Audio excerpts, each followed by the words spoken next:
어제 점심에 밖에서 식사를 할 기회가 있었습니다. 그래서 식사를 했는데 그 식당에 이제 밥을 먹는데 어르신들이 한 20분이 들어오셨어요. 연세가 한 보니까 뭐 한 70대는 다 넘으신 것 같아. 근데 어떤 분은 막 두건을 머리에다 막 두르신 분도 계셔. 빨간 두건을. 굉장히 오셔서 막 얘기하는 걸 들어보니까 이게 산악회. 어제 얼마나 춥습니까? 그렇게 추운 날도 이분들이 아침부터 모여서 한 20분이 산 올라갔다 온 것 같아요. 관악산 가셨는지 하여튼 올라갔다 오신 것 같아요. 그래서 점심을 딱 드시는 거예요. 근데 이제 그 산악회 회장님이신 분인 것 같아. 그분이 일어나서 이제 건배사를 제하더라고요. 건배사를 제하는데 뭐라고 하냐면 해당화 이러더라고요. 해당화 아십니까? 꽃? 나는 무슨 꽃을 이렇게 건배사나 그랬더니 의미를 얘기하시더라고요. 해당화 뭐냐면 해가 갈수록 당당하고 화려하게 그런 뜻이라는 거예요. 그래서 해당화 막 그러시더라고요. 근데 그 얘기를 이제 들으면서 세상 사람들도 참 저렇구나 그런 생각을 했어요. 세상 사람들도 얼마나 당당하고 화려하게 살려고 그렇게 애쓰고 힘쓰는지, 하물며 예수 믿는 저와 여러분은 더 당당하고 더 믿음 안에서 화려하게 살아야 될 줄로 믿습니다. 당당하려면 어떻게 해야 되냐면 정체성이 있어야 돼요. 자기 정체성이 분명해야 됩니다. 내가 어떤 사람이고 나는 어떤 존재다, 나는 무엇을 위해 살고 어떻게 산다라고 하는 것이 확실할수록 당당한 거죠. 예전에 그 일간지에 실렸던 연재 만화 중에 이런 만화가 있었답니다. 꼬마 감자가 이제 가출을 하는 사건인데, 꼬마 감자가 있었어요. 이 감자가 자기 엄마한테 물어봅니다. 엄마, 나 감자 맞아? 엄마가 뭐라고 했냐면 당근이지 그랬다는 거예요. 얘가 그 말을 듣고 가출해 버렸어요. 왜 그랬냐면 자기는 감자인데 엄마가 당근이라고 했다는 거예요. 정체성 혼란이 생겨서 내가 누굴까 하면서 가출했다는 거죠. 근데 얘가 얼마 있다가 다시 들어왔어요. 이번에 할머니한테 물어보면 할머니 경상도 분이죠. 할머니한테 할머니 나 감자 맞아? 그랬더니 할머니 그래 오이야 그랬다는 거예요. 경상도 분이라. 얘가 그 말을 듣고 또 가출했다는 거죠. 정체성 혼란이 생겨서 오이라고 했다고 할머니가. 무슨 말씀이냐면 저와 여러분이 내가 누구냐, 나는 어떤 존재냐, 특별히 예수 믿는 사람들은 그리스도인은 어떤 존재냐, 여러분 이것을 확실하게 생각하고 그것을 깨닫고 살아야, 그래야 우리가 세상 앞에 당당할 수 있고 나의 삶에도 충실할 수 있고, 그리고 그 안에서 하나님이 주시는 참된 은혜를 누리며 살아갈 줄로 믿습니다. 마태복음 5장의 오늘 말씀은 바로 그 얘기를 하시는 거예요. 예수님께서 제자들에게, 또 제자들을 통해서 복음을 들을 많은 성도들을 향해서, 또 이 말씀을 통해서 예수 그리스도를 바라보는 저와 여러분을 향해서 예수 믿는 사람이 어떤 존재냐라고 하는 그 정체성을 예수께서 직접 말씀해 주신 부분입니다. 먼저 오늘 말씀 중에 여러분 13절에 있는 말씀을 같이 한번 읽어보겠습니다. 13절입니다. 너희는 세상의 소금이니 소금이 만일 그 맛을 잃으면 무엇으로 짜게 하리요? 후에는 아무 쓸데없어 다만 밖에 버려져 사람에게 밟힐 뿐이니라. 아멘. 예수께서 예수 믿는 사람들, 제자의 신앙을 가지고 살아가는 사람들을 향해서 그 정체성 처음으로 하신 말씀이 너희는 세상의 소금이다 라고 선언하셨어요. 이게 소금입니다. 그러니까 소금은 어떤 건지 여러분 잘 아시잖아요. 소금은 중요한 특징, 중요한 기능이 있습니다. 첫 번째는 뭐냐면 맛을 내는 거죠. 맛을. 아무리 보기 좋고 아무리 대단한 음식을 차렸어도 거기 소금이 안 들어가면, 간이 맞지 않으면 음식이 맛이 없어요. 소금을 잘 넣어야 됩니다. 근데 예수님께서 그런 소금이라는 거예요. 우리들이, 예수 믿는 사람들이 어디서 소금이냐면 세상에서, 교회에서 소금이 아닙니다. 물론 교회에서 소금 돼야 되겠죠. 세상에서, 세상은 어디입니까? 내가 살아가는 삶의 자리에서, 나의 가정에서 그리고 직장과 내가 생활하는 삶의 공간 사회에서 내가 예수 믿는 자로 살아갈 때 소금처럼 맛을 내는 사람들이 되어야 한다는 겁니다. 아니, 소금처럼 맛을 내는 사람이라는 거예요. 예수 믿는 사람은. 너희 정체성을 잘 생각하고 너의 삶의 자리에서 살맛 나는 그런 모임이 되고 그런 자리가 되고 직장이 되고 가정이 될 수 있도록 거기서 소금처럼 그 역할을 감당해야 된다는 거죠. 예수 믿는 사람들은 때로는 용기를 주는 사람이 돼야 합니다. 살맛 나게 하기 위해서. 때로는 잘 참고 인내하는 사람이 돼야 하고, 때로는 예수님처럼 사랑을 잘 베풀고 나누는 사람이 돼야 합니다. 또 때로는 잘 위로해 주는 사람이 돼야죠. 저와 여러분이 이것을 생각하면서 살 맛을 내는 맛을 잃지 않는 소금으로 살아가시기를 간절히 바랍니다. 근데 소금은 또 하나 중요한 특징이 있어요. 그게 뭐냐면 썩지 않게 하잖아요. 우리가 그래서 강고등어도 맛있게 먹을 수 있고, 또 유럽 사람들은 베이컨을 만들어서 먹었죠. 돼지고기를 막 소금에 절여서. 그러니까 소금 속에 딱 절여 놓으면 이게 방부제 역할을 해서 썩지 않습니다. 그러니까 예수 그리스도께서 너희를 소금이라고 하셨으니 예수 믿는 사람들은 세상 속에서 세상이 썩지 않도록 거창한 게 아니에요. 자기 살아가는 공간이 썩지 않도록 해야 될 사명이 있다는 겁니다. 어떻게 합니까? 바른 생각을 하고 바른 말을 하고 바른 행실을 하면 되는 거예요. 오늘 저와 여러분이 소금이라는 사실을 깨닫게 되시기 원합니다. 소금이 되라고 말씀하신 게 아니에요. 그러니까 예수 믿는 순간 이미 너희 존재는 예수 그리스도를 그리스도로 구주로 인정하는 순간 너희들은 다 소금이라는 겁니다. 그러니까 그 소금된 사람은 자기가 살아가는 세상의 삶의 자리에서 거기에서 맛을 내고 살맛 내는 인생을 살고, 그리고 그 자리가 썩지 않도록 그 옳은 행실과 말로 살아가는 성도들이라는 거죠. 저와 여러분의 그런 믿음의 사람들이 다 되어야 할 줄로 믿습니다. 근데 예수께서 13절에 보니까 세상의 소금이니 그렇게 해놓고 뭐라고 하셨냐면, 소금이 만일 그 맛을 잃으면 무엇으로 짜게 하리요? 후에는 아무 쓸데없어 다만 밖에 버려져 사람에게 밟힐 뿐이니라. 그렇게 얘기하셨어요. 그러니까 예수께서 염려하신 겁니다. 그 맛을 잃어버린다는 거예요. 그 맛을 잃어버린 소금이 있다는 거죠. 여러분, 이 말씀을 하실 때는 예수께서 그 당시에 이스라엘 사람들이 살고 있었던 삶의 모습을 가지고 말씀하신 거죠. 이스라엘 사람들은 우리처럼 천일염을 많이 먹지 않았어요. 그 사람들의 소금은 대부분 뭐냐면 바위소금입니다. 암염입니다. 암염. 그러니까 사해 주변에서 채굴되고 채취되는 그런 바위소금. 그 바위소금을 가져다가 가루로 만들어 저걸 정제해서 소금으로 쓰는 거죠. 소금 맛을 내는 짠맛을 내는 거죠. 근데 그 관리를 잘못하면 이게 염분이 다 빠져나간다는 거예요. 그래서 잘못 관리하면 자루 속에 막 넣어서 암염을 많이 갖다 놨는데 오랜 기간 공기 중에 놔두거나 또는 이게 관리가 잘못되면 소금기가 다 빠져나가서 모양은 소금 같은데 아무 짠맛이 안 난다는 겁니다. 그러면 어떻게 합니까? 다 버려야 되는 거죠. 다 버려져서 길가에 뿌려지니 사람들이 그걸 밟고 지나다니는 겁니다. 예수께서 그런 삶의 모습을 보시면서 너희는 세상의 소금이다 말씀하시고, 그런데 그 소금이 맛을 잃으면 너희들이 삶 속에서 하고 있듯이 길가에 버려져서 밟힐 뿐이라는 거예요. 사람들에게 아무 쓸모가 없는 존재라는 거죠.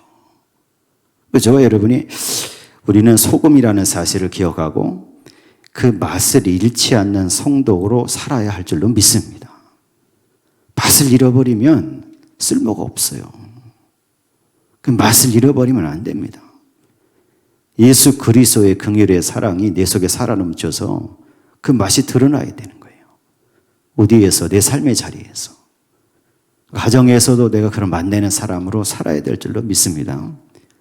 여러분의 직장에서도 마찬가지고, 살아가는 삶의 모임 중에서도 세상 사람들을 만날 때도 저와 여러분이 예수 그리스도의 맛을 내는 성도들 되시고, 그래서 그 믿음으로 하나님께 영광을 돌리는 성도들 되시기를 간절히 소망합니다.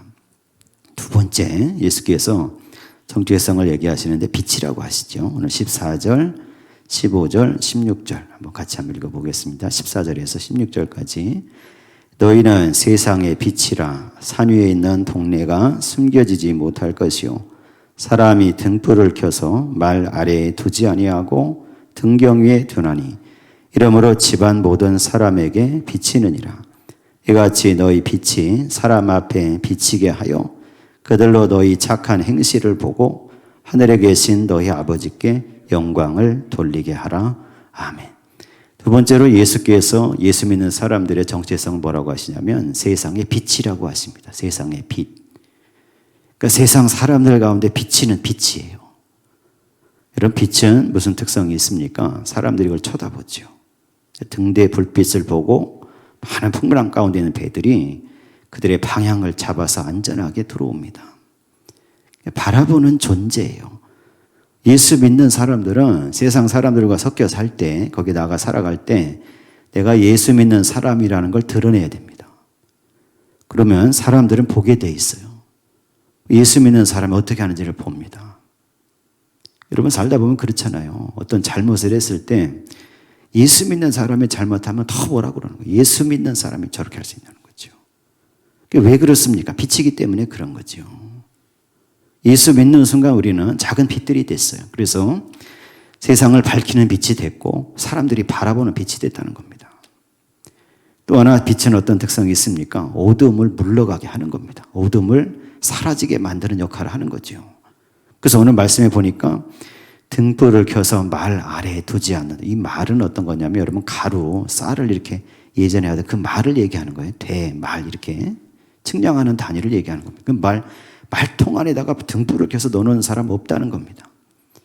등불을 왜 켭니까? 어두운 방을 밝히기 위해서 켜는 거죠. 그러니까 등불을 켰으면 다 어디에 둡니까? 말이 아니라 등경, 등잔대 위에다가 올려놓습니다. 그래야 어두운 방이 구석구석 다 밝아지고 그래야 사람들이 걸려 넘어지지 않는 겁니다. 저와 여러분은 예수 믿는 순간에 다 빛이 됐다는 사실을 깨닫고 나의 삶의 자리에서 세상에서 등불이 돼서 살아가는 성도들을 되셔야 할 줄로 믿습니다.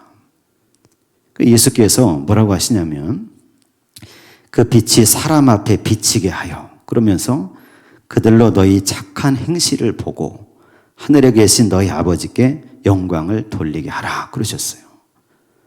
그러니까 이 등불을 비친다는, 불이 된다는 사실이 어떤 거냐면 구체적으로 착한 행실을 가지는 거예요. 다 이렇게 말씀해 놓으셨어요. 내가 세상에서 나의 삶의 자리에서 착한 행실을 가지고 살아갈 때 그 모습이 다른 사람들에게는 빛처럼 비춰진다는 겁니다. 오늘 저와 여러분의 인생은 그 착한 행실로 예수 그리스도의 사랑과 하나님의 말씀을 드러내며 나타내며 살아가는 성도들 되시고 그것을 세상 사람들이 보고 하늘에 계신 하나님께 영광을 돌리게 하는 일에 쓰임받는 성도들로 사시기를 간절히 소망합니다. 여러분 세상의 소금이요 세상의 빛이다 예수께서 말씀하셨는데 그렇게 살려면 중요한 게 있어요. 중요한 사실이 있습니다. 그건 뭐냐면 녹아져야 된다는 거예요. 내가 태워져야 된다는 거예요. 소금이 맛을 내려면 어떤 과정이 필요합니까? 음식물에 들어가서 녹아야 되잖아요. 음식물에 소금을 넣었는데 녹지 않고 있으면 맛을 낼 수가 없습니다. 마찬가지로 내가 살아가는 삶의 자리에서 내가 녹아져야 되는 거예요. 녹는다는 얘기는 무슨 얘기냐면 그 속에서 계속 내가 살아있으면 안 된다는 겁니다. 나의 고집이나 그렇잖아요. 나의 욕심이나 나의 주장이나 나의 어떤 것들이 자꾸 살아있으면 안 된다는 거예요. 예수님은 소금이 되기를 원하시는데 소금이 된다는 얘기는 녹아진다는 거예요. 맛을 낸다는 얘기는 그 속에서 나 자신을 녹여서 나 자신을 좀 내려놓고 내가 좀 변화된 성도가 돼서 그래서 거기서 맛을 내고 하나님을 드러내는 존재로 살아가야 되는 거죠. 근데 자존심도 때로는 죽여야 됩니다. 그러므로 때로는 내가 살아가면서 내 교만한 것도 내려놔야 되고 때로는 내가 고집 피우는 것도 때로는 내려놔야 돼요. 그래서 내가 변화돼야 내가 좀 달라져야 그래야지 맛을 내는 성도로 살아갈 수 있다는 사실이죠. 또 하나 등불빛. 그 당시에 등잔을 생각해 보시면 감람유를 등잔에 채우는 거예요. 그리고 거기다가 심지를 딱 넣어서 심지에 불을 붙여서 불을 밝히는 빛이 되게 하는 거죠. 그걸 생각해 보면 등불이 빛을 발하려면 어떻게 해야 되냐면 태워야 되는 겁니다. 기름을 태워야 되고 심지를 태워야 됩니다. 예수 믿는 사람들은 태우는 사람들이에요. 예수 그리스도께서 십자가에 돌아가심으로 자신을 희생하심으로 자신을 내어주심으로 우리가 구원받는 자리에 서게 된 것처럼 죄사함과 구원의 역사가 일어나게 된 것처럼 오늘 저와 여러분들도 세상 속에서 빛이 되어서 빛을 내기 위해서 자신을 태울 줄 아는 성도가 되시기를 간절히 소망합니다. 나를 태운다는 건 희생한다는 거예요. 예수님은 예수 믿는다는 그 정체성이 있다는 겁니다. 나의 것을 나누어서 내가 좀 손해보아도 나를 좀 내려놓아서 태워서 그래서 빛이 되게 하고 빛을 비추게 하고 그래서 그 빛을 사람들이 보고 그 빛을 통해서 갈 길을 보게 하고 위로를 받게 하는 그리고 내가 소금이 돼서 나를 녹임으로 살맛 나는 세상이 되게 하고 살아갈 수 있는 살맛 나는 그런 삶의 자리가 되게 하는 그런 인생이 바로 예수 믿는 사람이라는 거죠. 오늘 저와 여러분이 예배하면서 기도하면서 여러분 그것을 구하시기를 원합니다. 나도 빛이 되게 하시고 나도 소금이 되게 하여 주옵소서. 아니면 내가 내 삶 속에서 소금과 빛으로 살게 하여 주옵소서. 저와 여러분이 그것을 간구하면서 우리의 삶 속에서 참 살맛 나는 삶의 자리가 될 수 있도록 그 일에 쓰임받는 성도들이 되어야 할 줄로 믿습니다. 사도 바울은 이 예수 그리스도의 가르침을 전하면서 예수 믿는 성도들에 대한 정체성을 이야기하는데 바울은 뭐라고 얘기하냐면 너희는 그리스도의 향기라고 얘기합니다. 또 너희는 그리스도의 편지라고 얘기해요. 그러니까 저와 여러분이 인생을 살아가면서 예수 믿는 것을 드러내고 나타나야 된다는 거예요. 예수 그리스도의 사랑이 내 속에 막 있어야 됩니다. 그래서 예수님의 향기가 내가 살아가는 삶의 자리에서 다 풍겨나야 돼요. 여러분 썩은 생선이 쌓여있는 곳에 가면 무슨 냄새가 납니까? 아주 고약한 냄새, 악취가 막 풍겨나죠. 여러분 꽃들이 있는 곳에 가면 꽃향기가 나요. 마찬가지예요. 저와 여러분이 예수 그리스도를 믿는 성도로 서 있으면 내 속에 예수 그리스도의 사랑이 넘치고 있으면 그것이 자연히 내가 살아가는 삶의 자리에서 그 향기로 풍겨나게 돼 있다는 사실입니다. 또 하나 바울은 우리를 편지라고 해요. 예수 그리스도의 편지. 근데 거기서 무슨 말씀을 하냐면 고린도후서 3장 3절에 무슨 얘기를 하냐면 너희는 예수 그리스도의 편지인데 그 편지는 돌판에 써진 게 아니고 육의 마음판에 성령으로 쓰여졌다는 거예요. 저와 여러분들은 다 성령으로 쓰여진 예수님의 편지입니다. 예수 그리스도의 말씀이 예수 그리스도의 복음이 하나님의 말씀이 성령의 역사 가운데 우리의 심령과 마음판에 다 쓰여져 있다는 겁니다. 근데 그것이 드러나서 선한 행실로 다 드러나서 읽혀져야 된다는 거예요. 다른 사람들에게. 이게 바울이 이야기한 그리스도인의 정체성입니다. 오늘 하나님을 예배하고 예수 그리스도를 믿고 구원받은 저와 여러분은 다 세상 속에 소금이 되시고 소금으로 사시고 빛으로 살아가는 성도들 되시기를 간절히 소망합니다. 중요한 것은 세상에서입니다. 세상에서. 내가 구체적으로 부딪히고 살아가는 삶의 자리에서 거기서 예수 믿는 사람을 예수 믿는 사람 된 것을 나타내서 살맛 나게 하고 밝은 빛을 비추어서 살아갈 힘이 있게 하는 그 자리에 쓰임받는 성도들로 저와 여러분이 살아가게 되시기를 예수 그리스도의 이름으로 간절히 축원합니다.